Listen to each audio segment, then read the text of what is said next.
Butter technology में 1 ton का window AC हमारे पास पहुंच चुका है। 8410 गैस में है, बिजली निहायत ही कम लेता है और कूलिंग इसकी बहुत ही कमाल की है। कंडीशन आपके सामने है, जैसे डब्बे से निकाला हो, बिल्कुल साफ सुथरी इसकी कंडीशन है। हाइसेंस कंपनी का है। यहाँ पे देख रहे हैं, इसमें सारा आपको जो है डिजिटल टच पैनल का ऑप्शन मिल जाता है, मोबाइल से कंट्रोल कर सकते हैं।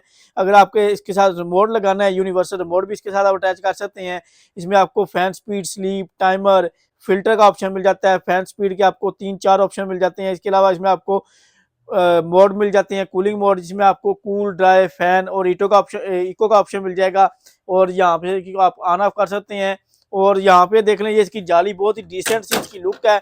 और ये इसकी फ्रंट जाली है। सिर्फ आपने ये इसका फिल्टर है, ये आपने वॉश करके दोबारा लगाना होता है, बाकी आपको कोई सर्विस नहीं करनी। साल बाद आपने इसका ये कंडेंसर धो लेना है। और कंडेंसर चेक करें, बिल्कुल जो है जिस तरह डब्बे से निकाला हो एसी, बिल्कुल जैसे यूज ना हुआ। और ये इसका सेंसर है, जो टेम्परेचर सेलेक्ट करते हैं उस टेम्परेचर के ऊपर आपके रूम के टेम्परेचर को मेंटेन रखता है। तो 1 टन का 12,000 BTU जो है इसकी कूलिंग कैपेसिटी है। और 1 टन की जो हमारे पास विंटर सेल में प्राइस स्टार्ट हो रही है, वो हमारे पास स्टार्ट हो रही है 43,000 रुपये से। और 50,000 के अंडर जो है वो आपको हमारे पास 1 टन का एसी मिल जाएगा। आप ऑनलाइन ऑर्डर वो भी कर सकते हैं, शॉप विजिट करके भी ले सकते हैं। इस्लामाबाद, सियालकोट और लाहौर में हमारी ब्रांचेस हैं, यहाँ पर आप फिजिकली विजिट करके ले सकते हैं। ऑनलाइन ऑर्डर के लिए हमारे व्हाट्सएप नंबर पर रब्ता कर सकते हैं और लेटेस्ट अपडेट के लिए हमारे सोशल मीडिया अकाउंट को फॉलो कर सकते हैं।